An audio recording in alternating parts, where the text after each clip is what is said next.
Welcome to the Myth and Magic Authors Podcast, folklore and fantasy topics aimed at creative storytellers. To write stories and challenge your brain with exciting ideas, delve into these presentations and reflections. See how fantasy realms are based on actual world history, legend, and lore. Study fairy tales, nature fables, and supernaturalism to engage in a jumble of concepts that will trigger your fancy and get you writing imaginatively. Now, here's your host, Neil Mack. Hi, Myth and Magic fans. This week I'm speaking to the communications specialist Miles Tritle from Ames, Iowa. He's the author and narrator of the Warning Woods, which is a horror podcast, and he delivers short and chilling stories to listeners every week.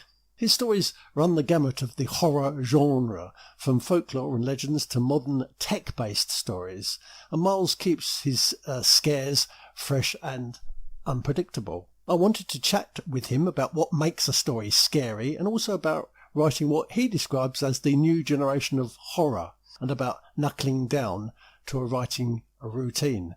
So let's go over to Miles in Ames, Iowa.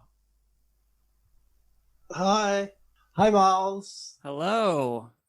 Good. You're looking good. Well, your rack of guitars behind there. I like that. Oh, yeah. Yep, I've got plenty of them. Anyway, let's talk about writing and about podcasting and that sort of stuff. First of all, Miles, how do you pronounce your last name? Tritle. Tritle. Okay. Yeah, Tritle. And you're based in Iowa, is that right? Yep, I'm in Ames, Iowa, kind of right in the middle of the state. Ames. So that's a student town, is it? It is, yep, Iowa State University. And that's actually where my day job is, too. So Right. I work with a group that works to train people outside of the university. So we focus a little bit more on the research, and I do their graphic design and communications. Oh, nice. So you're kind of a professional communicator, I suppose. Would that you be could fair? say that. Yeah. So what's it like to live and create in Ames then? It must be quite an exciting place to be. It is about 9 months out of the year. Right now we're in the summer downtime, but what's nice is you can get around town a little quicker. But the rest of the year, with all the students here, there's a lot of events. This is the kind of town where people like to go out and do things. Yeah. They like to see things live. There's lots of festivals and some local concerts almost every week. In fact, I was just at one on Sunday night. A few hundred people will come out to these outdoor concerts that are free events that are pretty regular around here. That sounds exciting. Yeah, so it's a creative space really to live and create in. So tell listeners about how long you've been writing then, and then sort of tell us about your podcast, The Warning Woods. Sure. Yes. Well, first of all, I should probably start out and say that I don't consider myself a successful writer yet. I have some content out, and I consider myself a growing artist. And I'm hoping that I can just keep building on that. I've been writing now for about 2 years. And through the podcast, I've learned a lot more than I would have if I was not doing it. So I'll start at the beginning. Started writing about 2 years ago, and it was just out of necessity. I needed a creative outlet that I could do quietly. I just had a baby girl, and she was sleeping a lot in the house. So I turned to writing as a creative outlet. I've always been a horror fan and a mystery fan, things like that. So that's naturally where the writing took me. And then I had to consider, well, what am I doing with this? Is this just for me, or is this something I want to release? Yeah. And so that's where I started the podcast, The Warning Woods. It's just a way to get some short stories out. And I choose the short stories because it was a nice way for me to get through many ideas. Rather than try to write long form with a new idea. I just used any idea I could and saw how far I could take it. Yeah. And then I moved on to the next idea. That's perfect. I think what you've done is very clever because you've moved on from podcasts. You're doing storytelling, but using the audio equipment that we have. Yeah. That's the idea. Yeah. And I also, as a hobby, I do a lot with music, which we mentioned, and I'm big into audio engineering. So podcasting was just a natural fit for me. I had the content with the stories. I had the equipment for my audio work. It was just a natural fit. Yeah. So why is it called The Warning Woods? Great question. I struggled with the name for a while, and my wife actually convinced me to keep it.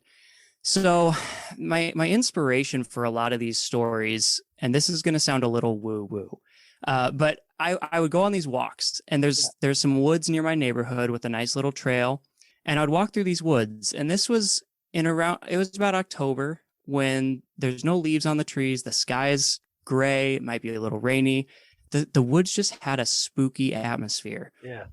And I got this idea that when I had these thoughts and story ideas, it was like they were coming from the woods, as little warnings about things you should look out for, and this is all pretend, it's just, it's that imaginative side of me just trying to decide, where are my ideas coming from? What direction do I take this? So I named it The Warning Woods as a working title, and it just kind of stuck, and recently I've added the tag horror stories on there so people know what it is.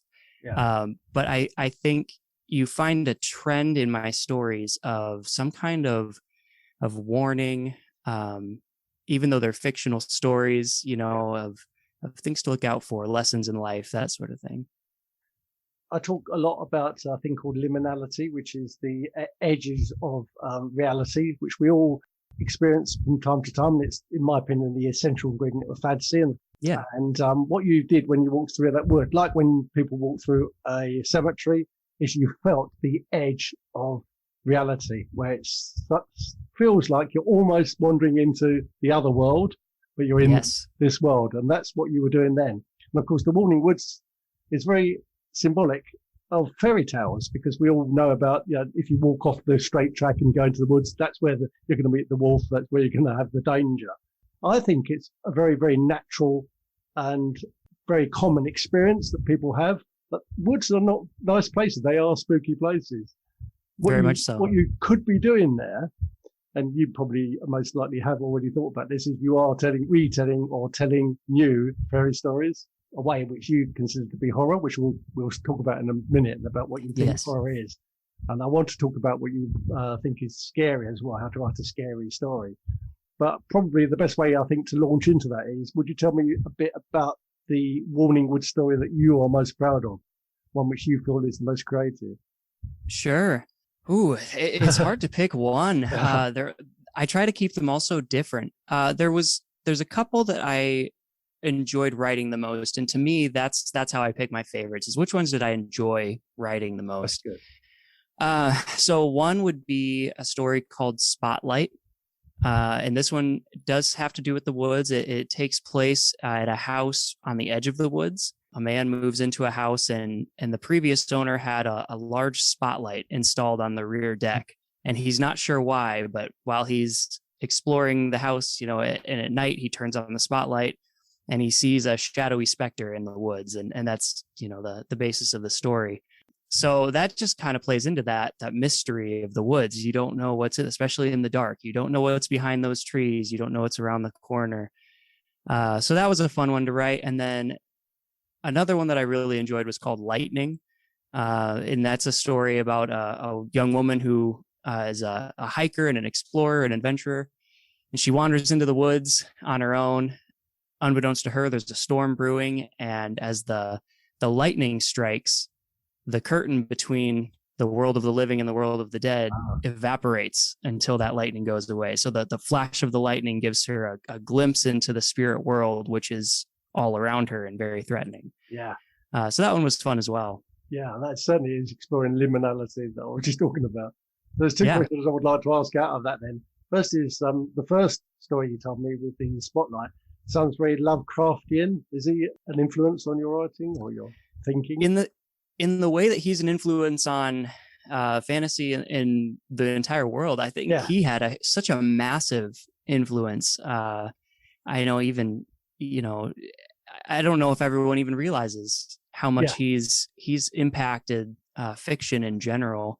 So yes, I would say I've read a little bit of his work. I can't say I've read as much as I would like to. Yeah. I have a collection of his work that I need to read through, but he's definitely an influence that I am aware of. Yes. And how long are each story? So in terms of either length, how long does it take to narrate them, or in terms of writing, whichever you think is best? They can take me anywhere from just an hour or two to write. Yeah. And then I tend to edit them as I record the audio. Because when I'm saying the words out loud, I can catch things that just don't quite sound right, sound a little, I'll just say it, I can be a little pretentious, my ego gets out when I start to write, and I catch those things when I say it out loud and I realize how it sounds. So I do the editing as I record the audio. So if you want to count that time, maybe more like 3 hours, and they tend to come out to about 10-minute episodes. Some are quite a bit shorter than that. Some they range between about 5 and 12 minutes, but lately I've been averaging 9 to 10 minutes. Yeah. Especially as I start to really hone in on the way I'm finding my voice, I think, and figuring out a good structure for myself. Yeah. How long have you been doing The Warning Woods now? It's been live for, I think, about 3 or 4 months. I could be wrong. Time is flying. Yeah. But I started writing them before. I wanted to bank about 20 episodes before I released it. So I've been doing the writing for that for about a year, because there's many stories that I rejected too, especially early on. Right. I try not to become too attached to the stories because I want to release things that other people will enjoy and not just myself. Yeah. And as I became a better writer, I would go back to record older stories and just realize they weren't going to make the cut, and that's okay. And I think about it too in the sense that if this story was going to be the first story someone heard from me, would they come back for more? And if I can't honestly say they would, or I put myself in their shoes, if I heard this story, would I want to hear more from this author? Yeah. And if the answer is no, or even maybe, that story doesn't make it, I can write another story. Do you get any instant feedback from listeners then? Because that sounds like you're making all of that decision on your own. I run some of them by my wife. She gives me some ideas. Unfortunately, most of my feedback is coming from my mom right now. And she has been an honest critic in the past, so that's not necessarily a bad thing. No. Yeah, but she'll text me after almost every episode and let me know what she thought of it. It is hard to get feedback, and people who are listening to this podcast, please give feedback to podcasts that you listen to. All you have to do is press a button. It's not that hard, and yet it's very difficult. I saw one of your episodes was called Wendigo. Yes. Which had ancient legend at its core, so obviously that attracted me. So do you have a fascination for myth and for supernatural as well? Absolutely. Yes. I come from a religious background. So initially, a lot of my fascination was in more of the occult, demonology, things like that. And that just expanded, every culture, religion, area, geographical area, everyone seems to have a myth or a legend, and it might be something like Bigfoot or the Loch Ness monster, but there's some that are so much more interesting and deep, like the Wendigo. I love to learn about these myths and where they came from and how they evolve. So would you say then that is what you just described there? Is that the new generation of horror? That's a great question. I thought I've thought a lot about this idea of the new generation of horror and what that means. Yeah. And the conclusion I've come to is that I honestly don't know, and I almost prefer not to know. I think people never quite know exactly where art is going to head next. I don't think the Beatles knew what they were doing when they were releasing their first records, how they were going to change the world. And not that I would ever compare myself to an artist of that level, but the next generation, I'm looking at the generation below. So I'm still technically a millennial, but right at the tail end of that. And there's this new generation coming up of young people. And I do think about them and who their influence is going to be. Are they going to look up to someone as quote unquote old as Stephen King? Are they going to be interested in that work? And maybe because there's been some newer Stephen King movies and things, but I'm looking around and wondering who the next big figures in the horror genre are. And am I capable of being one? Do I want to be one? So when I say the next generation of horror, I think that's what I'm thinking of. And with that in mind, I do want to tie in these old myths and legends and things that maybe younger people aren't aware of, so that they can then receive the same fascination that I have. I understand that you would want to keep the traditional element, but what would make it new? What would be the next step? Well, there's the obvious ways that you could go about it to include modern tech and things like that. There are quite a few people who I've noticed writing stories, short stories, where something like Zoom, like the way we're talking right now, becomes an element of the story. That's one way. I've seen lots of horror writers who are using the concepts of artificial intelligence, sentient robotic life, and things like that. And I'm not sure if that is the direction that I personally want to go. I think I'm aiming more for timeless stories. I try to avoid referencing technology that will date my work, but I'm not sure if that's the right move. This is an experiment that I'm going through right now. Is it better to avoid? Because I read quite a bit of Stephen King, and he will name brands and specific technologies regularly. And I actually find that it helps the story. It kind of places you in the shoes of the main character. So, it's a question that I'm continuing to ask myself, is what is the best way to do that and add that next step? Yeah, that's an excellent way of explaining it. And I think that human psychology, although it sounds like it's not linked with technology, it must be linked with technology as well. Psychology of the human race must be different now than it was 10 years ago because of, for example, social networking and instant communications. In the old days, if you wanted to share the pain of an experience, you'd have to either talk to your friends or your parents. You don't need to do that now. You can actually talk to people on the other side of the world.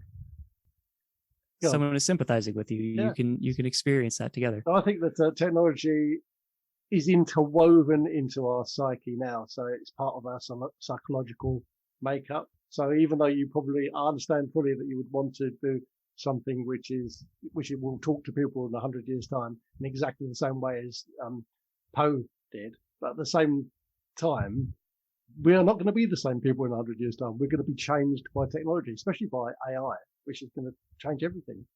Oh, absolutely. Yeah.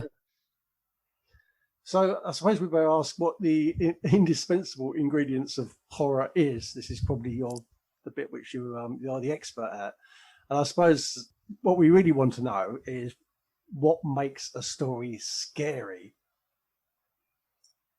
I think if I were to choose one indispensable ingredient, and this is something I've learned over the course of writing, it's timing. I think timing is the secret sauce on a horror story. And that may mean you hint at what is coming at the beginning of the story or early on, and you just let the reader or the listener wait in anticipation for that moment when it hits. It may mean that you lead them down a path that the story isn't going, and you twist it at the end and catch them by surprise. And when you do that often enough, you're also able to use those sudden, unexpected scares, and they really won't see it coming because they're so used to this pace of the long, drawn-out scare. And then when you catch them by surprise, it's much more impactful. So I think as a writer, utilizing timing and suspense is the best way to make something scary, because anybody can write a horrible, gory scene. You could come up with something. It's finding ways to manipulate the reader or the listener into becoming a part of the story, and then catching them off guard, or just that feeling of anticipation that they have, that can do so much. The image you just made me think of is like zombie steps. You don't just run down a corridor, you walk down really slowly. And I feel that there must be a confine as well. You must be in a confined space as the viewer or the listener in the podcast or the reader, that you must feel, because if it's not a confined space, then obviously you can look around and escape. So it must be inescapable. Yeah, and that's another big part of how I structure my stories is I do create some kind of limitation for the character. Yeah. Maybe they are, like I mentioned that story, Lightning. She was alone in the woods. So maybe, she could go anywhere through these woods, but it's unfamiliar territory. She's alone. I wrote in the very beginning of the story that there was no cell service in the area she was, so she couldn't call for help. I build those limitations in. I just recently released a story called The Passenger, where a spirit is haunting a car. So every time this man gets in his car, which is a very enclosed space, he could feel the spirit right next to him. But he didn't want to get rid of the car because he didn't want somebody else to have to deal with the spirit. So he's in this predicament where he's stuck with this spirit that he can't control and he has no power over. What you're trying to do is elicit an emotional response from your audience, which in your case is a listener. How do you think it's best to do that? Have you got any other tips you'd be able to share, do you think, about trying to get this physical response from the audience? I write a lot in first person so that I can talk about the emotions that the character's feeling directly. Mm-hmm. And when I don't do that, I try to build a world around the characters that really explains who they are and why what they're going through is impacting them. So if they're a parent, I make a point to write details about the way they feel about their children or any insecurities they have as a parent. That I will really talk about the attachment to their children, particularly if, whatever terrible thing is happening revolves around the child.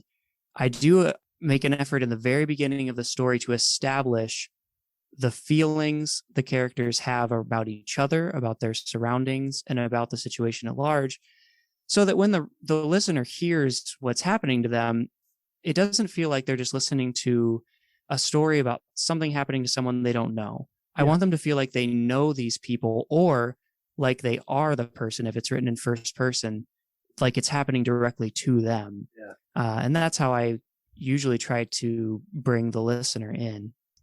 So I suppose really you've got to, if you've been thinking up stories and then you've rejected some for various different reasons, you want all your stories to be fresh and unpredictable. So how do you do that? How do you keep freshness? Are you not going over? That's the thing which I worry about with horror, is we're not going over the same tropes over and over again. I'm glad you mentioned that. In my mind, I have a list of the tropes that I don't want to reuse.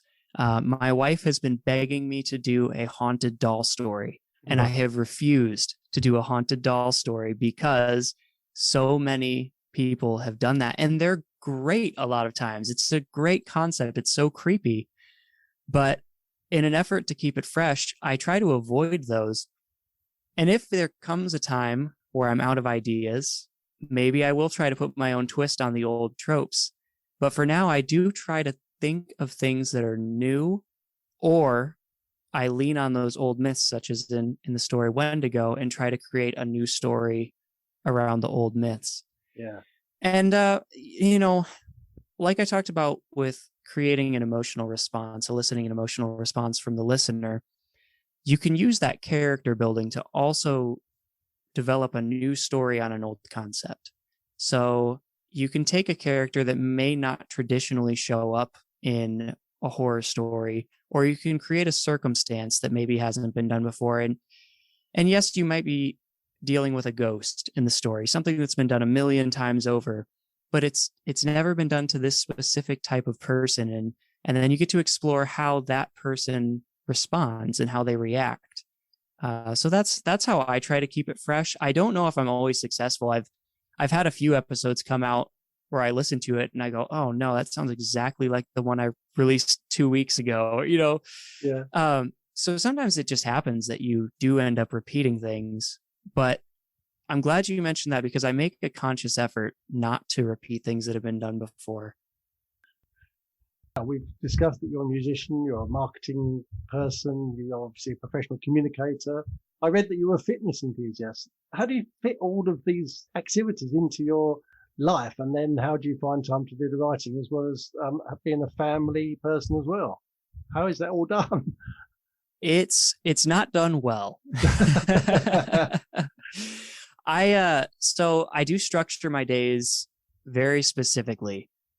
I wake up early in the morning before the rest of my family is awake, usually 5:30. If I wake up that early, I have a couple hours before the rest of my family wakes up, and that time is just my time. I start out with writing. I sit down with my cup of coffee.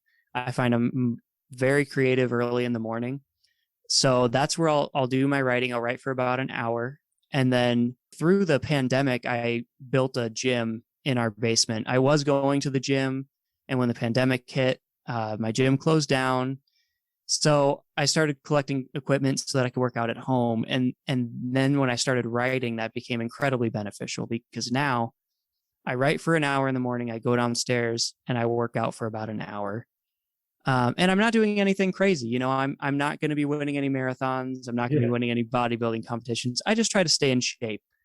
And then, you know, I come upstairs from that and I have my day job as a communications professional. I'm still working from home and a little bit in the office. You know, there's some days I have to travel, but that's just how I structure my day. Is I start out with block one, which is writing, block two is working out, and then the next 8 hours are spoken for. That's my day job. That's how I pay the bills. And after that, that's when I spend time with the family. I'll do some music, things like that, just, you know, in the afternoon. And once my daughter goes to sleep around 8 o'clock or so, I have a couple more hours that I can use for music or for writing again. And the key is just to use all the time you have. You know, when you have spare time, ask yourself, what is the best thing I can do for myself or for my career right now? There are times where that is just relax. You do have to have that downtime, but I try to utilize all of the time in my day for some purpose. And that's gotten me pretty far in learning to write in a fairly short amount of time and being able to maintain my musicianship and my fitness. How do you actually relax though? Say, for example, it's 9 o'clock at night or 10 o'clock at night. Do you have anything particularly that you like to relax to do? Real late at night, I like to read. It settles me down for bed. So I will pick up a book and read. But, you know, let's say it's the weekend and it's early in the day. My daughter takes a nap. I like to play video games. It's something that it doesn't take a lot of my creative energy. You know, it's just basically performing a task, and it's fun and it's fast paced. So I'll play video games here and there to relax. I love movies, absolutely love watching movies. And in the summer, you know, right now it's nice and warm out. So just go sit outside or, you know, play with my daughter on a playground or something like that. You know, things that are just simple, enjoyable. So how can listeners, if they want to, and I'm sure they do, how can they consume The Warning Woods? Where should they go to follow your series? The Warning Woods is available on any podcast platform I'm aware of. I listen to it on Overcast and Apple Podcasts, Spotify. I know it's on Stitcher and many, many others. So they can find it on there, The Warning Woods. You could follow me on Instagram too at The Warning Woods. I also have a TikTok, which I am not great at using, but I do my best. You know, there's trying to connect to that younger generation. That is also The Warning Woods. And the Instagram and TikTok, I should mention too, I've been releasing a few times a week 60-second horror stories, and that's another very creative challenge to fit something into 60 seconds. You know, we talked about timing and building suspense. With 60 seconds, you don't have a lot of time to build that suspense. So I think I I have yet to perfect it, but I'm working on it. Who maybe don't know about TikTok, is 60 seconds the limit that you're allowed? Yeah, I think they're considering making it 3 minutes. So that might happen in the future, but for the moment it's 60 seconds, and that's a pretty tight limit. Very tight limit. It makes you more creative, I suppose. The more limits you put on yourself, the more creative you can become, I suppose. I agree. Yes. So what other projects have you got planned then? So that's one that you're going to be perfecting. What else have you got planned for the coming year? Are you going to ever write a long form book? Well, it's funny you should ask. When I first started writing, the first thing I started was a novel. Yeah. I had no intention of doing the podcast. The first day I sat down to write, I was like, I'm going to write a novel. I am almost done with. I finished writing it. I'm just about done with the third draft, and I'm going to start contacting publishers and seeing about getting that out. Yeah. So this is the first time I've really talked about that. But yes, I do have a novel that I'm going to try to release in the next year or so, or at least start the process of releasing that very soon. I would love to write more novels. I really enjoy long form writing. Yeah. It gives you more space to breathe. It gives your characters a chance to spread out a bit. Absolutely. So would that be hybrid publishing, or are you going to get an agent, do you think? I haven't decided yet. Yeah. I haven't chosen a certain path. I need to do some research and talk to people, probably folks like yourself that have been around the block and done this. Yeah. Get some advice, because it seems to be a big decision to make.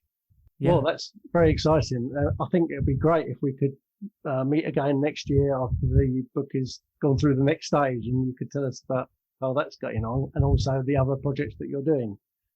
Thank you for reaching out and having me on. And I'm glad you did, because I've discovered your podcast, which has now given me another tool, something that I can listen to keep growing myself as a creative writer and giving me some new ideas. So thank you for that. I've listened to a few episodes and learned a lot. Thank you. Where should listeners go then if they want to follow you, not the actual podcast that you do, but if they want to just follow you and say, let's see what you're doing today? Sure. The best place would probably be my Instagram, which is @MilesTritle, MILESTRITLE. You're going to see more of my personal life, my musical endeavors. I post about those there. I try to keep the Warning Woods page just for the podcast. Yeah. So if you want to follow all the other many, many things, that's the place to do it. Well, I'll be following you. All right. Well, have a great rest of your day. So what time is it there in... It is, let's see, 11:39. 11:39, okay. So, I'll be having lunch and getting back to work. It's nearly 6 p.m. here, and I'm just about to I'll do stir. So I do cooking as my relaxation. So I'm going to be doing the stir fry in 20 minutes. Sounds delicious. And you too. Enjoy your evening. Good luck with everything you're doing, and thank you very much indeed, Miles. Thank you. Absolutely. Thank you. Bye. Bye.